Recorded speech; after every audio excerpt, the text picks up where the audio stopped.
Assalamualaikum warahmatullahi wabarakatuh. Jumpa lagi dengan saya Aji Suraji di channel YouTube Aji Suraji ya. Baiklah para pemirsa, pada kesempatan ini saya akan jelaskan tentang materi lintas pada MDP 2024. Ini adalah part yang ketiga dengan topik tentang analisis beban yaitu VDF dan CESA ya. Para pemirsa, memang di dalam desain perkerasan jalan itu sebegitu pentingnya bahwa ketika desain struktur perkerasan jalan, maka kita harus memahami tentang bagaimana karakteristik bebannya itu sendiri. Nah, di dalam jalan raya, maka beban akibat dari struktur perkerasan jalan itu dilihat dari kendaraannya. Nah, seperti mana analisisnya, maka di sini akan dibahas, yaitu terkait dengan vehicle damage vector, kemudian terkait dengan CESA, terkait dengan JSKN ya. Mana itu bagaimana kalau kita menggunakan perkerasan lentur, maka kita harus menggunakan JSKN. Itu harus paham di dalam cara-cara pembebanannya. Kemudian kapan kita menggunakan PDF 4 dan PDF 5? Nah, di sini dijelaskan. Jadi PDF 4 itu untuk jalan-jalan yang loadnya tidak terlalu berat, kemudian lalu lintasnya ringan, itu untuk PDF 4. Tapi kalau PDF 5 itu adalah untuk yang jalan lalu lintas tinggi, arteri primer, jalan nasional, tentu pendekatannya harus menggunakan PDF 5 ya, 4. Tapi kalau jalan desa, jalan lokal menggunakan PDF 4. Nah, di sini akan dijelaskan tentang berbagai hal yang terkait dengan hal tersebut, apa saja yang dibahas, pengertian bagaimana PDF, kemudian bagaimana menganalisisnya, kemudian ketentuan-ketentuan cara surveinya seperti apa, kemudian bagaimana kapan bahwa suatu jalan itu menggunakan beban aktual dan kapan harus menggunakan beban yang beban sumbu terkendali. Ini perlu penting ya. Oleh karena itu para pemirsa, lebih jelasnya simak pada penjelasan ini sampai tuntas. Semoga bermanfaat.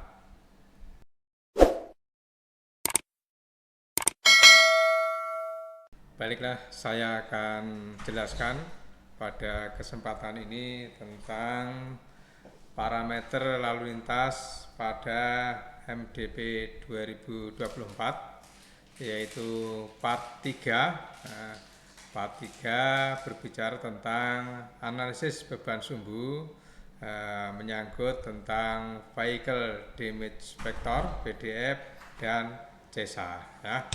Oke, baik. Di dalam materi ini apa yang akan dijelaskan?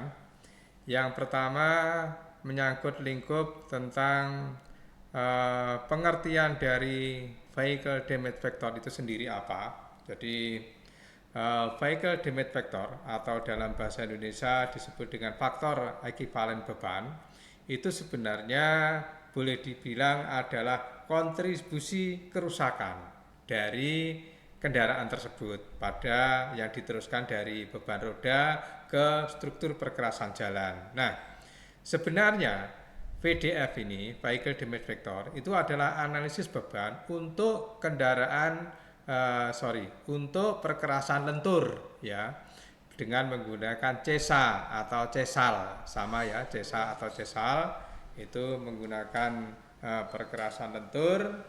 Kemudian berikutnya, kalau itu menggunakan perkerasan kaku, maka dikenal dengan sebaran kelompok sumbu kendaraan niaga atau JSKN ya. Jadi JSKN itu untuk perkerasan kaku, kalau JESA itu perkerasan lentur. Ini yang perlu diperhatikan karena banyak para, boleh dibilang juga ahli atau para desain ya jalan itu ngomongnya perkerasan kaku, tetapi tanya berapa CESA-nya, salah itu. Jadi kalau orientasinya perkerasan kaku, maka pertanyaannya adalah berapa JSKN-nya, ya begitu ya. Baru kalau mau berbicara lintas ya LHR-nya berapa, kemudian volumenya berapa itu masih relevan. Tapi sangat tidak relevan kalau perkerasan kaku pertanyaannya cesanya berapa. Nah ini Anda harus berhati-hati ya, jangan sampai salah konsep ya.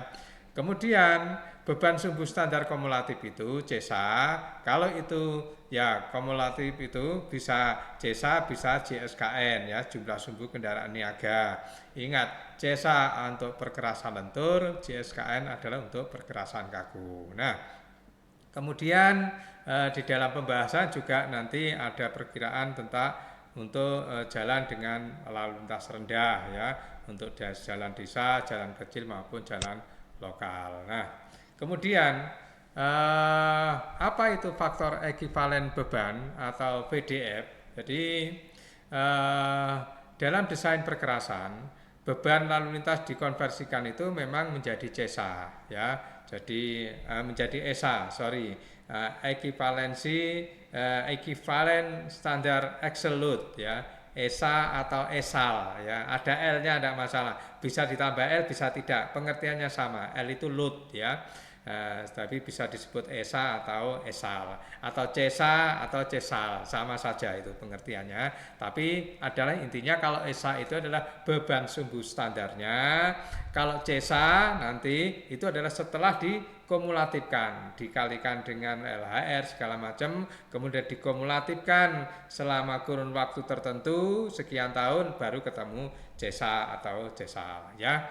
Oke, baik. Jadi beban sumbu standar ESA dengan menggunakan faktor ekivalen beban, yaitu apa itu? Yaitu menggunakan Vehicle Damage Factor atau VDF. Nah, selanjutnya faktor ekivalen beban atau Vehicle Damage Factor dari sebuah kendaraan tertentu adalah, nah ini pengertiannya, jumlah nilai beban ESA dari seluruh kelompok sumbu kendaraan. Ingat, dari seluruh kelompok sumbu kendaraan berarti apa? Seluruh jenis-jenis kendaraan itu berapa? Jadi satu kendaraan punya konfigurasi, misalnya ada truk 3 sumbu, berarti ketiga-tiganya sudah dijumlahkan ya. Itu kemudian dilihat seperti apa masing-masing sumbu itu bebannya berapa, kemudian VDF-nya berapa. Nah, oke, begitu ya. Selanjutnya, analisis struktur perkerasan dilakukan berdasarkan jumlah kumulatif beban ESA pada jalur rencana sepanjang umur rencana yang diperoleh dari nilai VDF. Nah, inilah sebenarnya inti yang akan tadi yang kita sebut dengan CESA itu, kumulatif itu. Jadi, analisis struktur perkerasan itu kekuatannya berdasarkan jumlah kumulatif. Nah, makanya CESA, C itu kumulatif itu, C. Jumlah kumulatif beban ESA pada jalur rencana. Nah, desain jalurnya seperti apa, ada berapa lajur, berapa arah, kemudian distribusinya seperti apa, ada distribusi lajur, ada distribusi arah, sepanjang umur rencana. Mau berapa desainnya umur rencana? 5 tahun, 10 tahun, 15, 20, 40. Nah, gue diperoleh dari nilai VDF tadi ya. Oke ya. Oke, sekarang bagaimana ketentuan pengumpulan data untuk beban sumbu itu sendiri. Jadi di tabel 43 MDP 2024 itu untuk pengumpulan data tentang beban gandar atau beban sumbu ya. Jadi gandar itu sama dengan sumbu. Nah, ini yang menurut saya MDP ini kurang konsisten. Kadang menggunakan gandar, kadang menggunakan sumbu. JSKN ini kan jumlah sumbu kendaraan niaga, pakai sumbu, bukan jumlah gandar. Oke, jadi kalau ada gandar atau sumbu sama saja pengertiannya ya. Jadi gini, jalan bebas hambatan itu harus menggunakan sumber data 1 atau 2, nanti kita jelaskan. Kemudian ada jalan raya, jalan sedang, dan jalan kerikil. Ini menggunakan sumber data pakai angka di sini. Bagaimana angka ini kita lihat dulu di sini. Jadi data beban gandar dari diperoleh. Kalau itu menggunakan node 1 di sini, maka harus diperoleh dari jembatan timbang, timbangan statis atau WIM. WIM itu adalah survei langsung dengan menggunakan kendaraan bergerak itu, weight in motion. Jadi ketika sedang truk bergerak, kemudian ada suatu alat tertentu yang bisa mendeteksi berapa beratnya itu. Ini memang alat yang cukup bagus tapi mahal. Ada yang tidak terlalu mahal tapi ternyata kita pernah menggunakan itu tidak akurat ya. Pernah kita menggunakan survei jalan provinsi dengan menggunakan WIM tapi kurang akurat ya. Tapi kalau kita yang dipunya Bina Marga APBN itu bagus kayaknya ya. Kemudian yang kedua, survei beban gandar, ini yang kedua, note yang kedua di sini ya. Survei beban gandar pada jembatan timbang atau WIM yang pernah dilakukan dan dianggap cukup representatif. Artinya boleh menggunakan data sekunder yang note kedua itu. Kemudian note yang ketiga, data WIM regional yang dikeluarkan oleh Ditjen Penerbangan. Ini adalah yang sifatnya mengeneralisir. Jadi data-data di area ini karakteristik yang seperti ini. Nah, itu bisa digunakan sebagai rujukan. Nah, note 1 2 3 ini berlaku untuk kondisi jalan-jalan di sini. Nah, bebas hambatan berarti adalah yang satu ini. Apa ya artinya? Berarti harus data survei langsung, data sekunder. Atau ya kalau note 2 survei beban ganda yang pernah dilakukan dan cukup representatif. Artinya betul-betul mewakili kondisi itu. Nah, ini jalan bebas hambatan. Kalau jalan raya 1, 2 atau 3 tinggal pilih yang mana. Tetapi sebenarnya maksud dari ini adalah prioritasnya nomor 1. Kemudian kalau tidak ada dan sulit dicapai menggunakan data yang jenis yang kedua, yaitu beban sumbu yang representatif surveinya atau beban yang sifatnya beban regional yang mewakili area tersebut. Nah, kira-kira begitu. Kalau jalan sedang dan jalan kecil ini boleh menggunakan data sekunder. Oke ya. Jadi untuk pengumpulan data beban gandar ini masing-masing jenis jalan itu menggunakan metode pendekatan yang berbeda. Oke, lanjut. Nah, sekarang bagaimana sebenarnya pengertian dan dari akomodasi beban kendaraan aktual. Jadi begini, desain jalan itu ini memang kayaknya khusus Indonesia karena memang menerbitkan sulit. Jadi beban yang odol, overload, overdimension ini di Indonesia memang agak berat ya. Sebenarnya beberapa tahun yang lalu sudah dicanangkan bebas odol ya, zero odol tahun 2023. Ini sudah 2024 tapi kenyataannya masih tidak terkendali. Nah, akhirnya di sini di MDP 2024 itu diakomodasi tentang beban kendaraan aktual. Artinya beban yang sebenarnya di lapangan kalau itu overload harus dipertimbangkan terhadap overload. Begitu ya. Nah, tetapi tentunya ini punya masa tertentu harapannya di dalam desain. Misalnya kurun waktu 3 tahun atau 4 tahun atau 5 tahun ke depan ini menggunakan beban aktual. Tapi selanjutnya ruas tersebut akan terkendali. Nah, tetapi bagaimana terkendalinya itu harus memenuhi kriteria-kriteria yang ada di dalam kota ini. Jadi kalau seandainya terkendali maka harus mempertimbangkan hal-hal sebagai berikut. Yang pertama, prosedur pengendalian beban sumbu sudah diterbitkan dan jangka waktu penerapannya. Artinya apa? Ada regulasi, ada aturan tentang mungkin dari Permen PUPR atau dari gubernur, dari wali kota, dari bupati dan seterusnya. Ada prosedur pengendaliannya. Oke, berarti disetujui oleh pemangku kepentingan ya penguasa daerah termasuk oleh dinas-dinas terkait. Kemudian yang B, telah ada tindakan awal penerapan kebijakan tersebut. Artinya apa? Tindakan awal. Berarti sudah ada tilang atau inspeksi begitu ya. Jadi bahwa kendaraan odol pada ruas jalan tersebut sudah tidak boleh lewat dan seterusnya, sifatnya peringatan-peringatan misalnya begitu, sehingga nanti ketika pas waktunya mau diterapkan beban sumbu terkendali, ya, betul-betul bisa terlaksana. Kemudian yang C, adanya kepastian bahwa kebijakan tersebut dapat dicapai. Nah, ini yang tahu adalah stakeholder, penguasa, dan karakteristik masyarakatnya di situ seperti apa, kepentingan-kepentingannya seperti apa, apakah memang mungkin itu bisa dicapai. Kalau tidak, maka kembali kepada laptop ini, yaitu menggunakan beban kendaraan aktual. Ini akhirnya aktual ini kalau overload berarti harus disediakan struktur perkerasan yang lebih kuat dibandingkan dengan yang beban sumbu terkendali. Terkendali itu maksudnya beban sumbu standar. Jadi kalau aturannya jalan kabupaten 8 ton ya harus 8 ton. Kemudian ruas tertentu 10 ton, 10 ton. Kemudian ruas tertentu boleh 12 ton, maksimum ya 12 ton. Tidak akan lebih dari itu. Nah, ini namanya beban sumbu yang terkendali. Kalau itu tidak dicapai, namanya disebut dengan beban kendaraan aktual. Oke. Nah, lalu di dalam analisis tentang beban itu dikenal dengan namanya adalah nilai F, PDF, Vehicle Demand Factor. Nah, itu berdasarkan regional ini. Ini yang tadi yang bentuk ketiga tadi, regional. Artinya apa? Daerah tertentu sudah mempunyai pola. Seperti apa polanya? Ini namanya nilai PDF regional. Berarti yang tadi, yang level ketiga tadi ya. Pertama kan survei langsung ya, menggunakan beban WIM tapi survei langsung. Yang kedua data sekunder tapi yang memang terpercaya. Itu berarti ruasnya memang ruas di situ, tapi mungkin tahun yang lalu. Tetapi kalau regional ini berlaku untuk semuanya di daerah mana itu. Nah, ini namanya regional. Nah, di dalam MDP itu sudah dijelaskan ada beberapa halaman banyak.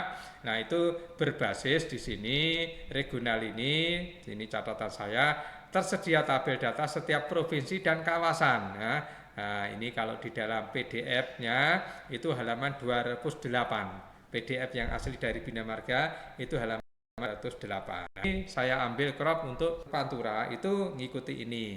Mana itu Pantura? Berarti Tuban, Lamongan, Gresik itu Surabaya itu berlaku tabel seperti ini. Kemudian Jawa Timur lintas tengah. Nah, lintas tengah mana? Berarti Surabaya, Mojokerto, Jombang, Nganjuk, Madiun menggunakan di sini ya.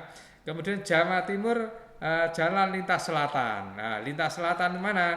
Berarti yang Pansela itu yang sekarang sudah dibuka itu mulai dari Talok, kemudian ke arah selatan, ketemu Sendang Biru, terus ke barat, terus ketemu sampai ke Bajul Mati ya, dan seterusnya sampai ke barat itu adalah Jawa Timur lintas selatan. Nanti kalau seandainya lintas selatan sudah tembus sampai dengan Banyuwangi, tentu ini juga berlaku VDF yang seperti ini. Ini ada VDF 4 dan VDF 5. Nanti di lain kesempatan akan saya jelaskan apa itu VDF 4 dan VDF 5. Tapi saya sampaikan sekilas. Jadi VDF itu sebenarnya untuk jalan yang lalu lintasnya tidak terlalu tinggi, strukturnya tidak terlalu berat, itu VDF 4. Tapi kalau lalu lintas padat, itu lalu lintas berat, kendaraan berat, maka menggunakan VDF 5. Makanya di sini VDF-nya itu cenderung lebih besar ini, contohnya ya di sini. Jadi beberapa nilai memang VDF 5 lebih tinggi daripada VDF 4. Ya, begitu memang seperti itu. Contohnya di sini ya. Kita coba 7C1. 7C1 itu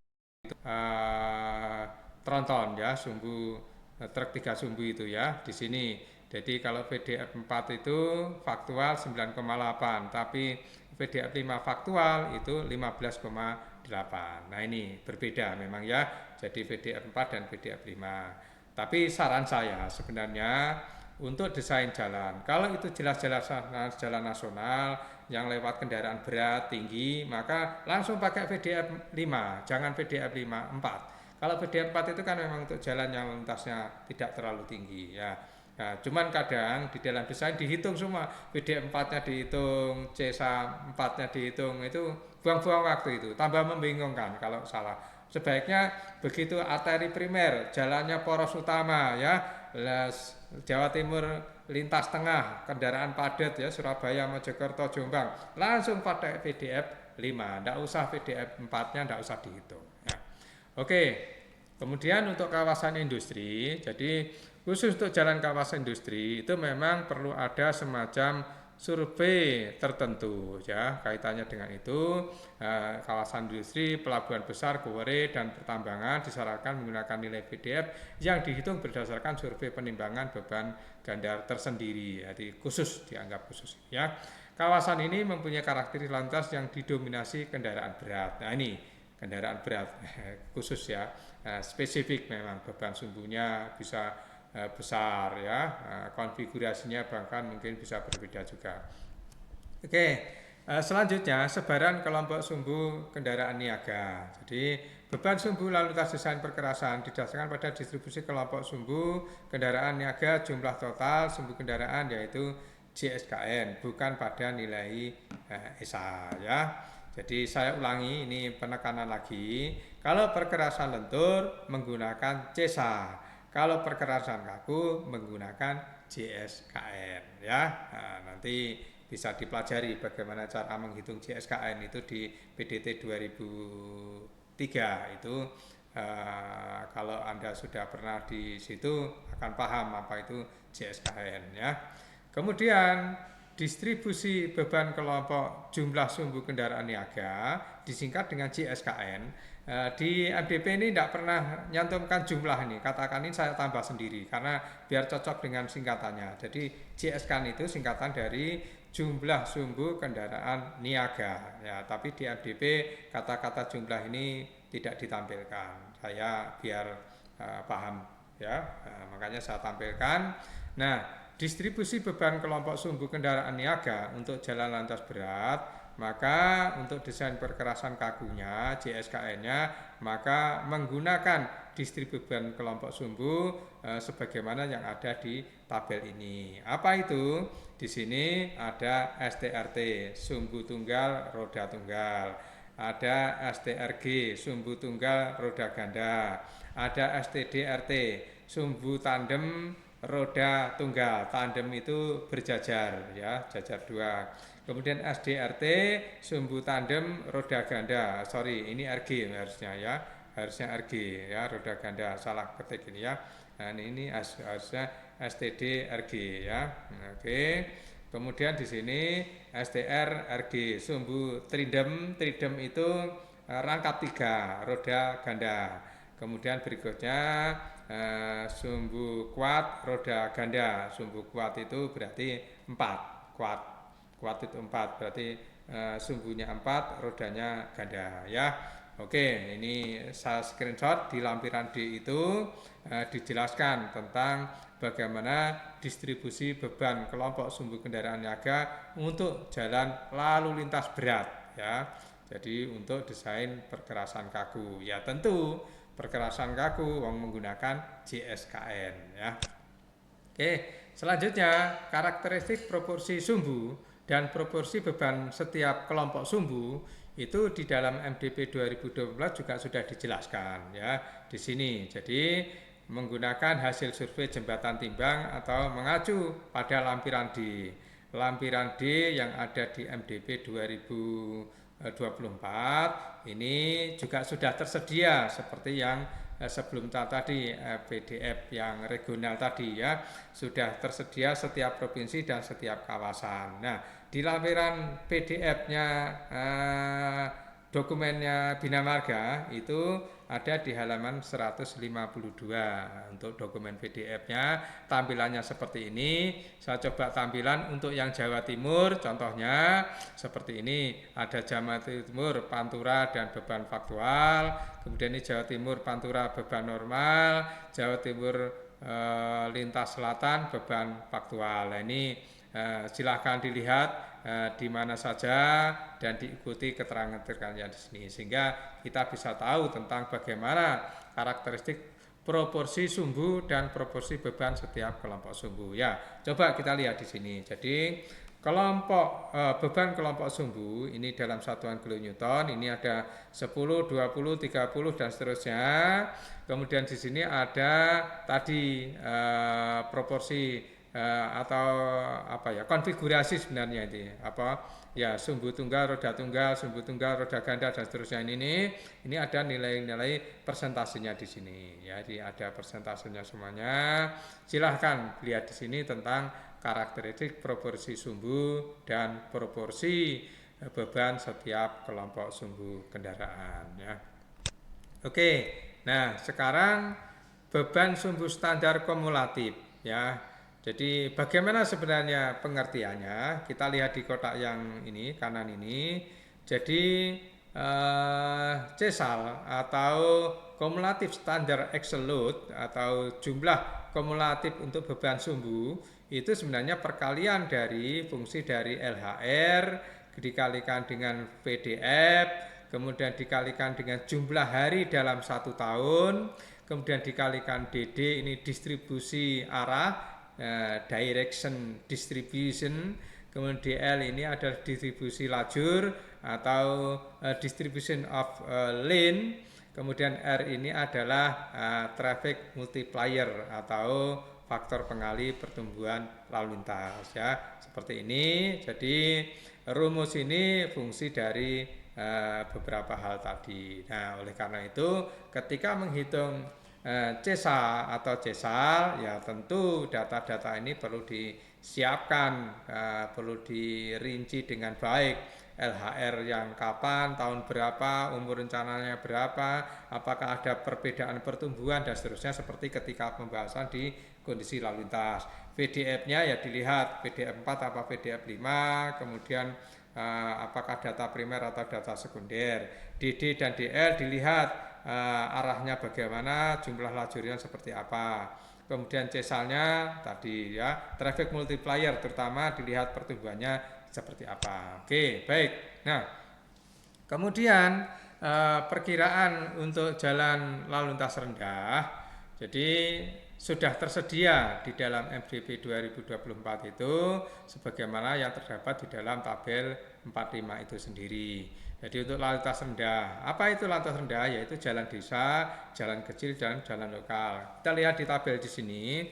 Jadi untuk jalan desa, maka di sini bisa kita pilih di sini LHR 2 arah berapa, kendaraan beratnya berapa, umur rencananya bagaimana, pertumbuhan lantas bagaimana, faktor pengali pertumbuhan kumulatifnya seperti apa, kemudian beban lantas desain ESA 4. Nah ini langsung ESA 4 kalau jalan kecil itu, tidak usah membicarakan ESA 5. Ya memang begitu seharusnya, sehingga memang cara perhitungan itu harus sudah diarahkan orientasinya. Kalau kita ngomongnya jalan lokal, jalan desa, jalan kecil, ya langsung ESA 4, tidak usah berbicara ESA 5. Tapi kalau sudah ngomong tentang jalan nasional arteri primer, ya harus menggunakan VDF 45 atau ESA 5, termasuk ya hasilnya nanti CESA 5. Begitu ya.